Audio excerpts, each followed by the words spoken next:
है। और यदि मन से तुम अशुभ कार्य करते हो, अशुभ प्रवृत्ति को करते हो, अशुभ पाप करते हो, तो वही मन तुम्हारा नरक का कारण हुआ करता है।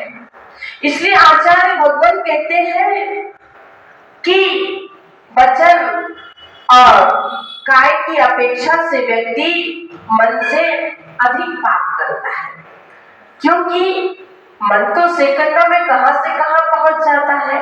ये तो आप ही बता सकते हैं कि आप यहाँ बैठे हैं, पर सच बताना अनिल भैया, आपका मन कहां कहां चला गया, सच बताना। कह गया है, बता नहीं सकते, अभी सुनना है मुझे। मन सेकंडों में पता नहीं कहां से कहां चला जाता है, कहां से कहां मन पहुंच जाता है, क्योंकि मन की गति तीव्र हुआ करती है। वह मन तीव्र गति से चलता है, बड़ी शीघ्रता से चलता है। वह मन स्थिर ही नहीं हो पाता है। पर ध्यान रखना, अपने मन को इतना कंट्रोल में रखना, अपने मन को इतने बस में रखना कि हे भगवान, मेरा मन कभी दुष्प्रवृत्ति में ना लगे, मेरा मन कभी बुराइयों में ना लगे, मेरा मन कभी दूसरों के प्रति गलत भाव ना रखे। क्योंकि कई बार देखा जाता है कि व्यक्ति दूसरों के प्रति बहुत गलत सोचता है। क्या?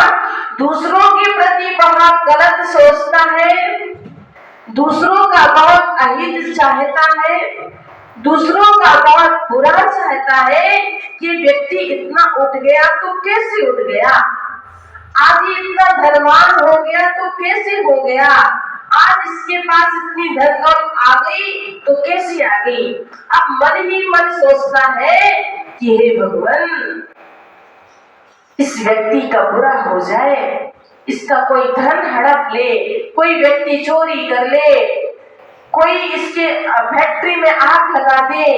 अब मन ही मन व्यक्ति कितने कर्म का बंध कर रहा है।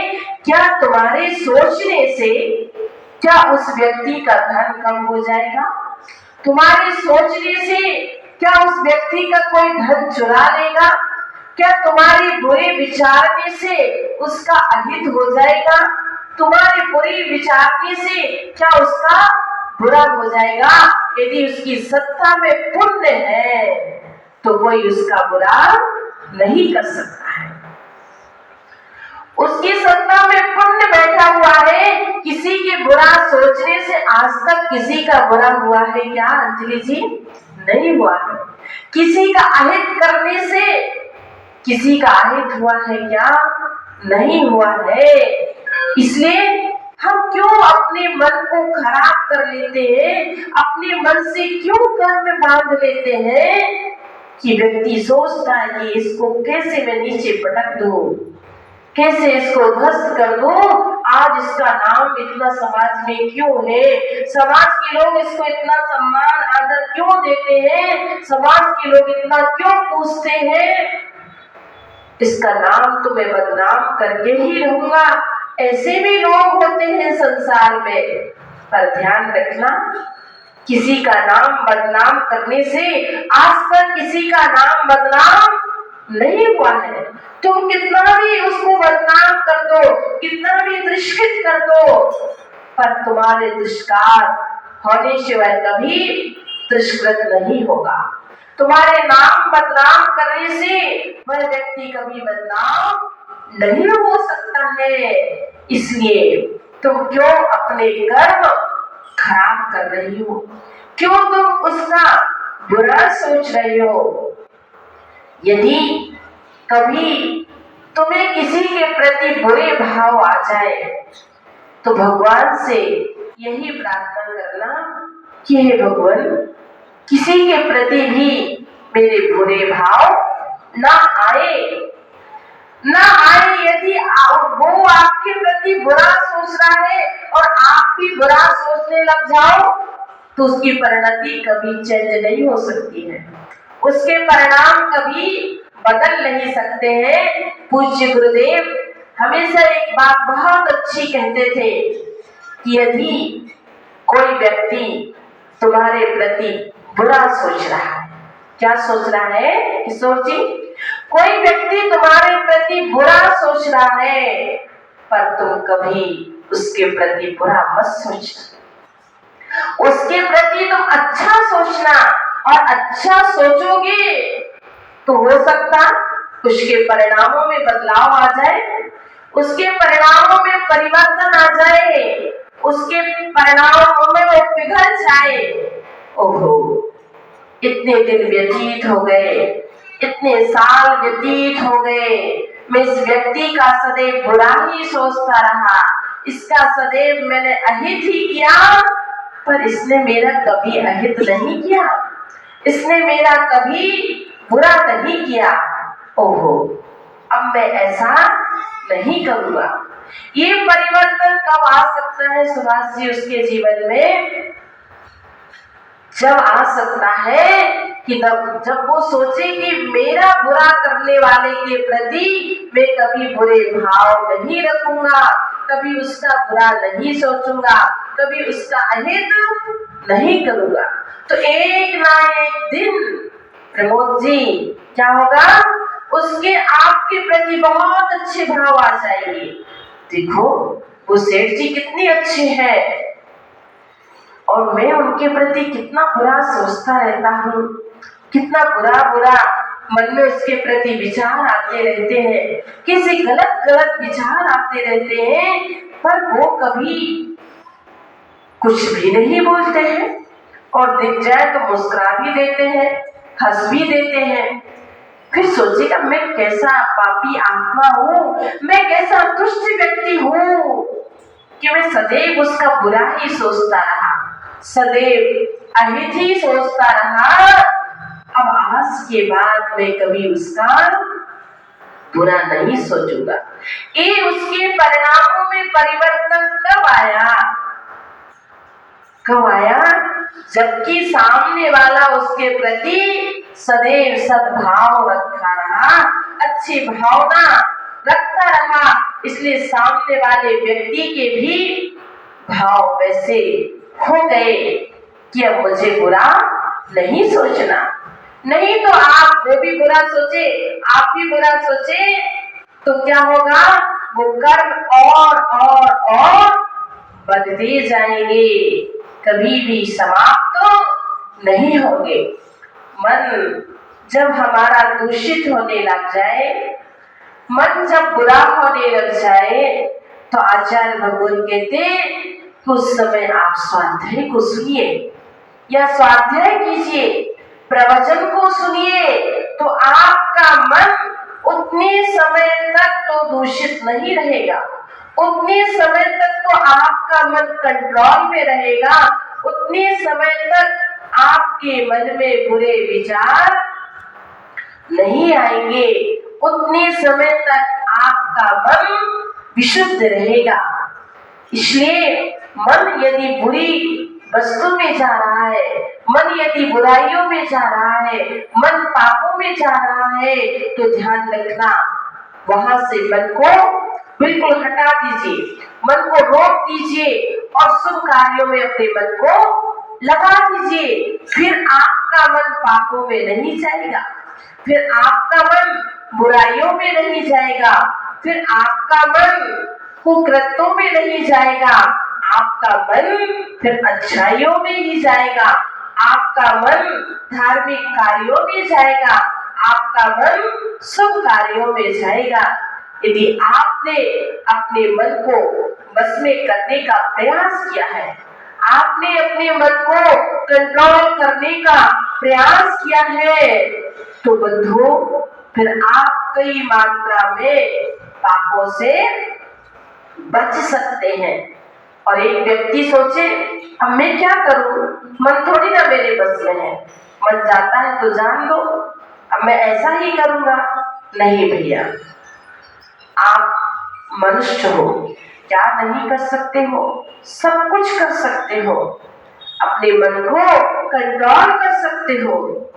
भगवान से प्रार्थना करना कि हे भगवान, मेरा मन क्यों इतना चंचल है कि बार बार बुरी आदतों में ही जाता है, बार बार बुरे कार्यों में ही जाता है, बार बार मेरी सोच बुरी होती है, मैं सदैव अपनी सोच को नेगेटिव ही रखता हूँ।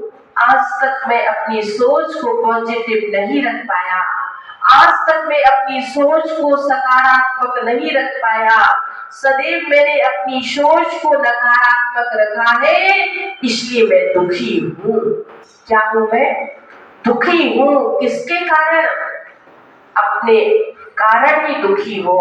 अपनी सोच के कारण हर इंसान दुखी रहता है, अपनी सोच के कारण हर व्यक्ति परेशान होता है, और जब वही अपनी सोच को बदल देता है, श्रीपाल जी, जब वही अपनी सोच को बदल देता है, बड़ा खुश हो जाता है, बड़ा प्रसन्न हो जाता है। क्या उस व्यक्ति को किसी ने सुख दिया? क्या दुख दिया? नहीं दिया। किसने दिया? अपनी सोच से ही वह व्यक्ति खुश हो जाता है और अपनी सोच के कारण दुखी हो जाता है। जब आप कुछ भी आपके मन में नेगेटिव चलता है तो आप बड़े द्रवीभूत हो जाते हो। क्या हो जाते हो? बड़े दुखी हो जाते हो, बड़े परेशान हो जाते हो। और जब आपकी अच्छी सोच चलने लगती है तो आप बड़े खुश हो जाते हो। विवाह जी बड़े प्रसन्न हो जाते, वैसे बहुत खुश रहती है विवाह जी, हमेशा हंसती रहती है। तो क्यों? क्या दूसरे व्यक्ति ने आपको खुश किया? क्या किसी ने आपको गम दिया था? न किसी ने गम दिया, न किसी ने खुशी दी। यदि आप दुखी है या गम सहित है तो किसके कारण हो? अपनी सोच के कारण ही व्यक्ति सुखी और दुखी रहता है। और जब व्यक्ति अच्छी सोच बना लेता, बड़ा प्रसन्न हो जाता है, बड़ा खुश हो जाता है। बात वही है, पर हम उस बात को अपनी चिंतन के माध्यम से चाहे तो हम उस बात को कुछ मामूली समझ के छोड़ सकते हैं, और चाहे तो राई का पहाड़ बनाकर बहुत बड़ा कर सकते हैं। मानते हैं संसार है, संसार में कई तरह के लोग होते हैं और कई तरह की बातें हुआ करती हैं, पर जो चिंतनशील होगा वह कहेगा छोड़ो, कोई बात हो गई छोड़ो, रात गई बात गई, छोड़ दीजिए। ये कौन कह सकता है? जिसकी सोच पॉजिटिव सोच है।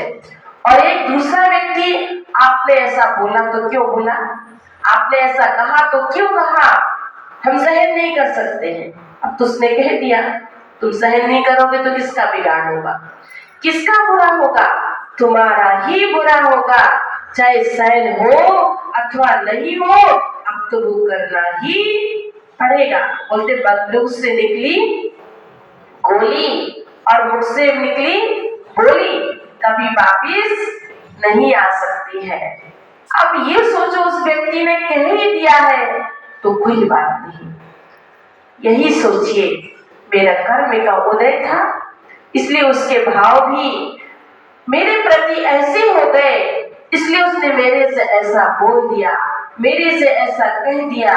कोई बात नहीं, उस बात को छोड़ दीजिए। पर ये व्यक्ति कब सोच सकता है? जब उसकी पॉजिटिव सोच होगी, तब उसके मन में ऐसे विचार आ सकते हैं। नेगेटिव सोच वाले के तो कभी ऐसे विचार मन में आ ही नहीं सकते हैं। वह छोटी छोटी बात पे तूल देगा, और लड़ाई झगड़ा करके घर में क्या कर देगा? महाभारत मचा देगा, महाभारत तैयार कर देगा मात्र छोटी छोटी सी बातों में। और कहा जाए महाभारत कहां से प्रारंभ हुई? बस अंधों के अंधे होते हैं। द्रौपदी ने इतना ही कहा था कि अंधों के अंधे होते हैं, इतने कहने मात्र से महाभारत शुरू हो गई। एक मात्र शब्द तो कहा जाए बड़ा छोटा था, पर हमारी सोच ने क्या कर दिया? उसको बहुत बड़ा बना दिया, उसके ऊपर बहुत बड़ा तूल दे दिया, इसलिए आज वो महाभारत बन गई। वो तो चले गए, पर महाभारत आज तक समाप्त तो नहीं हुई।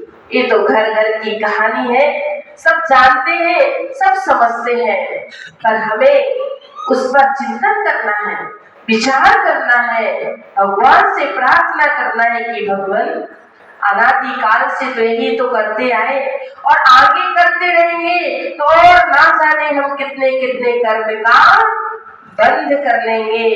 मन से व्यक्ति कितना कितना कर्म बांध लेता है। शास्त्रों में महामतस्य का उल्लेख मिलता है कि महामतस्य कितना बड़ा होता है, 1000 योजन लंबा होता है और 500 योजन मोटा होता है और 250 योजन चौड़ा होता है। सोचिए कितने बड़ी जिसके शरीर की अवगाह ना हो, कितना बड़ा होगा। यहाँ नहीं रहता है, कहाँ रहता है?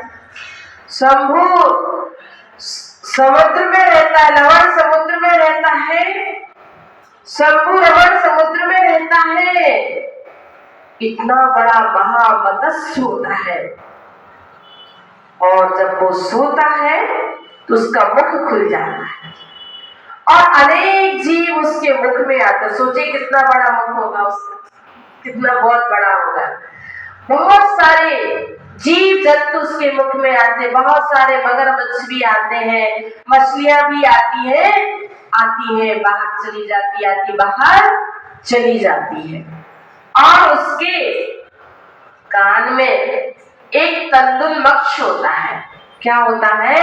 एक तंदुल मक्ष होता है, महावीर जी, इतना छोटा सा। अब वो वही बैठा बैठा विचार करता है, देखो ये कैसा महामत्स्य है, इतने सारे जीव जंतु इसके मुख में आ रहे हैं और एक को भी नहीं खा रहा है, एक का भी भक्षण नहीं कर रहा है। यदि इसके स्थान पे मैं होता तो सारे जीव जंतु को खा जाता। ऐसा मन में विचार कर रहा है, खाने को तो कुछ नहीं मिल रहा है अभी। मात्र ऐसा मन से विचार करने से उसके लिए 7वें नरक का बंद हो जाता है। जैन दर्शन कितनी सूक्ष्म व्याख्या करता है कि मात्र मन से विचारने से कि काश मैं होता तो सारी जीव जंतु को खा जाता, सारे जीव जंतु का भक्षण कर जाता, पर ये तो एक भी जीव जंतु को नहीं खा रहा है। मात्र इतना विचार करने से बंधु क्या हुआ? 7वें नरक का बंद हो गया। अब हम विचार कर सकते हैं कि ऐसे ऐसे हम कैसे कर्म को बांध लेते हैं। ये तो कहा जाए सामान्य बात हो गई आपकी दृष्टि में। अब ये आप ही विचार कर सकते हो, इस प्रकार की ऐसी कई बातें हमारे मन में आ जाती है, फिर हमारा क्या होगा, हमें किस गति का बंद होगा। तो आचार्य भगवान कहते हैं कि मन से भी व्यक्ति क्या करता है, पाप करता। सबसे अधिक मन से ही बंद होता है, क्योंकि मन है, मन तो मन ही है। मन यदि आपने कंट्रोल नहीं किया तो कहां से कहां पहुंच जाएगा और क्या क्या पापों को करता रहेगा। और यदि आप उस मन को लगाम लगाए रहे, अपनी किसकी लगाम? क्योंकि जैसे कहते हैं कि हाथी को अंकुश लगाना जरूरी है, गाड़ी में ब्रेक लगाना जरूरी है, घोड़े को नकिल क्या बोलते हैं, नकिल लगाना जरूरी है। उसी प्रकार से अपने मन रूपी मन के लिए अंकुश लगाना जरूरी है। जैसे बिना ब्रेक के गाड़ी कहीं भी भेड़ हो सकती है, कहीं भी एक्सीडेंट हो सकता है, बिना अंकुश के हाथी कहीं भी जा सकता है, कहीं भी विचर सकता है, और बिना नकुल के घोड़ा भी कहीं भी जा सकता है। उसी प्रकार से यदि हमने अपने मन में अंकुश नहीं लगाया, ब्रेक नहीं लगाया, उसे कंट्रोल नहीं किया, तो हमारा मन भी कहां से कहां चला जाएगा, कहां से कहां पहुंच जाएगा। इसलिए मन कोई दूसरे का नहीं है, सबके अपने अपने मन है ना, सभी के पास है मन। मन किसके पास होता है? जो संगी होता है। क्या? जो संगी होता है उसी के पास मन होता है, और जिसके पास मन होता है वही तो हित और अहित के बारे में सोच विचार सकता है। क्या कोई असंगी जीव हित अहित के बारे में सोच सकता है? आप लोग बहुत पुण्यशाली जीव हैं अबोला वाले, कि सब मन सहित बैठे हुए हैं। अब आप मन सहित हैं तो अच्छा भी सोच सकते हो और बुरा भी सोच सकते हो, पर ध्यान रखना कभी बुरा सोचने की कोशिश मत करना। यदि मन में बुरा आ भी जाए तो भगवान के सामने प्रार्थना करना, तस्मिच्छामि दुक्कडम, हे भगवान मेरा जो पाप है वह दुष्कृत हो, वह पाप मिथ्या हो, कि मेरे मन में ऐसे बुरे विचार आते, या मेरा मन कहां से कहां भटक जाता है, कहां से कहां चला जाता है। एक बार एक व्यक्ति आचार्य के पास आया, बोले आचार्य क्या करें, सामयिक करते हैं तो मन भटक जाता है, तो सामयिक करना ही नहीं चाहिए। तो उसने बोले नहीं, ऐसा मत सोचो, मन भटकता है तो सामयिक मत करो, मन भटकता है तो ध्यान मत करो। बोले मन अपना काम करे, आप अपना काम करो। कितने दिन होगा? उस मन के लिए भी तो विषय चाहिए। यदि आप अच्छा विषय दोगे तो आपका मन भटक नहीं सकता। बोले आप जब ध्यान करो या जाप करो तो उल्टा नमोकार मंत्र शुरू कर दो। क्या करो? उल्टा नमोकार मंत्र शुरू कर दो, उल्टे नमोकार मंत्र की जाप शुरू कर दो। बोले आपका मन भटक नहीं सकता है, आपका मन स्थिर रहेगा, ये भूल ना जाए, कहीं हम डबो सिद्धारण की जगह डबो रियंतारण ना बोल दे। इसलिए व्यक्ति उसका उपयोग कहाँ रहेगा? उसी में ही रहेगा, आपका मन भटक नहीं सकता है।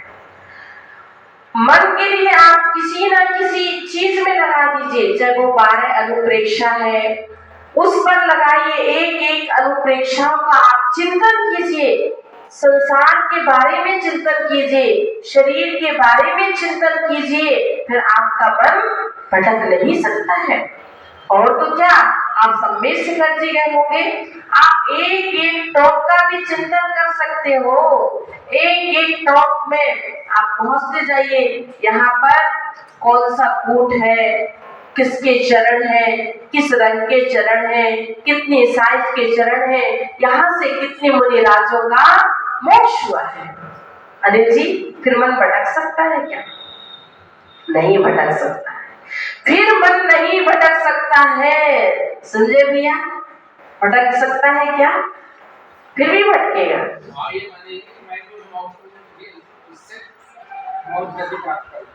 हाँ वो तो ठीक है, पर वो मन भटकना नहीं कहलाएगा। मन उतने समय, जितने समय आप ऐसा चिंतन करेंगे उतने समय तक आपका मन स्थिर रहेगा। ये स्थिर करने का तरीका ऐसा गुरुदेव हम सभी लोगों के लिए बताते थे कि अपने मन को सदैव अच्छे कार्यों में लगाए रहना। पूज्य गुरुदेव हमेशा इतने व्यस्त रहते थे अध्ययन में, पढ़ाई में, लिखाई में, और हम लोगों को भी व्यस्त रखते थे। हमारे यहाँ वृद्ध वृद्ध माता जी 90-90 साल के साधु भी पढ़ाई करते थे, याद करते थे और उसका एग्जाम भी देते थे। सोचिए 90 साल में एग्जाम देते थे साधु लोग। किसी ने आचार्य से कहा ऐसा क्यों? अच्छा बोले देखो वो साधु सोमयोग में तो लगा हुआ है ना, याद कर रहा है, एग्जाम के निमित्त जो पढ़ रहा है, तो उतने समय तक उसका ये समझो सोमयोग लगा हुआ है। अभी आचार्य ने कोरोना काल के टाइम पे 18 प्रकार की लिपि लिखी। कितने प्रकार की? 18 प्रकार की। उस टाइम पे जूम ऐप पर आचुषी ने ब्राह्मी लिपि सिखाई थी, जो भी कई लोगों ने 600-700 1000 लोगों ने पढ़ी होगी। और हम लोग उस समय सीख रहे थे ब्राह्मी लिपि। आचुषी के चिंतन में पता नहीं क्या आ गया, आज बोली तो और भी लिपि बन सकती है। ऐसे करके आचुषी ने कहीं पिछी कमंडल लिपि, कहीं अलंकार लिपि, स्वस्तिक लिपि, श्री लिपि, श्रवण लिपि, अंगार लिपि आदि आदि, कलश लिपि, ऐसे कम से कम 18 प्रकार की लिपि बनाई।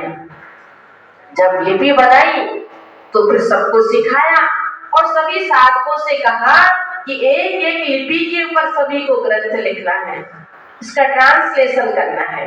मैं वृद्ध वृद्ध माता जी कितनी वृद्ध है, इन्होंने भी कई ग्रंथ, किसी अलंकार लिपि में, कहीं श्रुत लिपि में, ऐसे उस ग्रंथों का क्या किया? ट्रांसलेशन किया। हमारी एक माता जी भी तत्पर सूत्र में पिछी कमंडल लिपि में तत्पर सूत्र लिख रहे हैं कि पिछी कमंडल लिपि। तो ऐसी कई प्रकार की लिपियां जो कि पूज्य गुरुदेव ने बनाई और साधकों से कहा। किसी ने क्या फायदा ये सब लिखने से? अरे बहुत बड़ा फायदा है। उस समय हमारा मन भटक नहीं सकता है। जब लिपि लिखती ना हमारे यहाँ कोई माता जी, तो उनको पता ही नहीं रहता, तो बोले माता जी सुनो, कुछ पता नहीं, क्योंकि एक अक्षर यदि इधर से इधर हो गया तो मन भी इधर से इधर हो जाएगा। इसलिए अपने मन को इतना एकाग्र में लगा रहता है। बोले कम से कम सुबह तो हमारा चल रहा है, हमारा उतने समय तो मन स्थिर है जितने समय यदि हम लिपि आदि लिख रहे हैं या अपने मन को चिंतन में लगाए हुए हैं या अपने मन को स्वाध्याय में लगाए हुए हैं, उतने समय तक तो हमारा मन कैसा रहता है? स्थिर ही रहता है, भटक नहीं सकता है। इसलिए भैया ये मन से आप दोनों काम कर सकते हो। इस मन के माध्यम से आप मोक्ष भी पहुंच सकते हो, अच्छे कार्यों को करके मोक्ष जा सकते हो, और इस मन के माध्यम से ही बुरे विचारों को करके या बुरे काम को करके आप कहाँ पहुंच सकते हो? नरक पहुंच सकते हो। अब ये आपको विचार करना है, आपको सोचना है कि मुझे नरक जाना है कि मुझे मोक्ष जाना है, क्योंकि आपका ही मन आपको मोक्ष दिला सकता है और आपका ही मन आपको नरक दिला सकता है। फिर विचार मन में उठ रहा होगा, क्या माता जी हम लोग ऐसे मोक्ष चले जाएंगे क्या? तो कपड़े पहने पहने मोक्ष नहीं होगा। कुंद कुंद देव अष्टपावड़ में लिखते हैं, रखो ही मोक्ष मक्को, जब तक तुम निर्ग्रंथ नहीं बनोगे, जब तक तुम साधु नहीं बनोगे, भावलिंगी संत नहीं बनोगे, तब तक तुम्हें मुक्ति की प्राप्ति संभव नहीं है। मोक्ष जाना है तो निर्ग्रंथ बनना होगा, मोक्ष जाना है तो स्त्री पर्याय का छेद करना होगा। और स्त्री पर्याय का छेद कैसे होगा? आरिका बन के होगा। जब तक तुम आरिका नहीं बनोगे तब तक स्त्री पर्याय का भी छेद नहीं हो सकता है। इसलिए सदैव ऐसी भावना भाना चाहिए कि हे भगवान, वह दिन कब आए? संत साधु बन के विचर वह घड़ी कभी आएगी, दिल में मेरे वैराग्य की छा जाएगी। ऐसी हर श्रावक को, साधकाओं को भावना भाना चाहिए, क्योंकि भावना भवनाशिनी हुआ करती है, भावना भववर्धिनी हुआ करती है। इसलिए बंधु, आपके भाव अच्छे रहेंगे तो भाव भी आपका बहुत अच्छा होगा। इसलिए आप अपने भावों को संभालिए, अपने भावों को कंट्रोल कीजिए, अपने भावों को विशुद्ध बनाइए, जिससे आपका भाव कैसा हो? बहुत अच्छा हो। भाव अच्छे होंगे तो भाव नियम से अच्छा होगा। इसी मंगल भावना के साथ कल अपना शुभ बेला आने वाली है, जिसको सभी लोगों के लिए बेसब्री से इंतजार था कि चातुर्मास कब होगा, कैसे होगा, कहाँ होगा। तो कल चातुर्मास प्रारंभ होने वाला है। शास्त्रों के अनुसार तो कल से लेकर पंचमी तक चातुर्मास क्रिया चलती है। और इस कहा जाए यूं तो साधकों की एक क्रिया हुआ करती है चातुर्मास क्रिया, और जो कलश स्थापना होता है वो एक औपचारिकता हुआ करती है। कल यहाँ पर सभी आर्यिका संघ एक चातुर्मास क्रिया भी करेगा, और फिर वो तो आहार के बाद पता चल जाएगा, जिसकी जैसी अनुकूलता रहेगी प्रातः कर सभी संघ उस दिन अपनी इस क्रिया को करता है। और कल एक और महत्वशाली यहाँ पर कार्य होगा। कहते कि यदि अपना दिन, अपना माह, साल व्यतीत करना अच्छा चाहते हैं तो उसके पहले एक मांगलिक क्रिया भी करते हैं, और वह शांतिनाथ भगवान की एक महा अर्चना होगी, महा पूजन होगी कि भगवान ये चातुर्मास निर्विघ्न सानंद संपन्न हो। ऐसी पवित्र भावना से सभी का जीवन शांतिमय हो, सभी के जीवन में शांति हो, किसी के जीवन में अशांति ना हो। इस भावना से, पवित्र भावना से हम कल यहाँ पर शांति विधान करेंगे, शांति प्रभु की महा अर्चना करेंगे। वैसे तो आप बहुत शांति विधान करते रहते हैं,